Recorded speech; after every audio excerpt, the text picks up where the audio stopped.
మన ప్రార్థనలు ఏమని మన కుటుంబాల మీదకి ఉగ్రత రాకుండా కాపాడతాయి.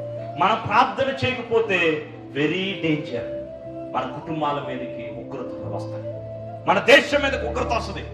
అకార్డింగ్ టు ఎహెజ్కేలు చాప్టర్ 22:30 ప్రకారం దేవుడు ఏమన్నాడు తెలుసా? వారి పాపములను బట్టి నేను ప్రతిఫలం ఇస్తాను అంటున్నాడు. నేను దేశమును పాడు చేయకుండా ఉండాలంటే, ఇప్పుడు అర్థమవుతుందా? నేను దేశమును పాడు చేయకుండా ఉండాలంటే బద్దలైన సందులలో నిలబడుటకు తగిన వారు కావాలని దేవుడు వెతుకుచున్నాడు. అంటే విజ్ఞాపనకర్తలు కుటుంబంలో ఉండడం వల్ల ఆ కుటుంబానికి మేలు, ఏమండి సంఘములో ఉండడం వల్ల ఆ సంఘానికి మేలు, ఆ గ్రామంలో ఉండడం వల్ల ఆ గ్రామానికి మేలు. విజ్ఞాపనకర్తలు దేశంలో ఉండడం వలన ఆ దేశానికి మేలు జరుగుతుంది. దేవునికి స్తోత్రం, హల్లెలూయా. విజ్ఞాపనకర్తలు లేకపోతే దేశములకు శ్రమ, పట్టణానికి శ్రమ, గ్రామానికి శ్రమ, కుటుంబానికి శ్రమ. ప్రియ దేవుని సంగమా,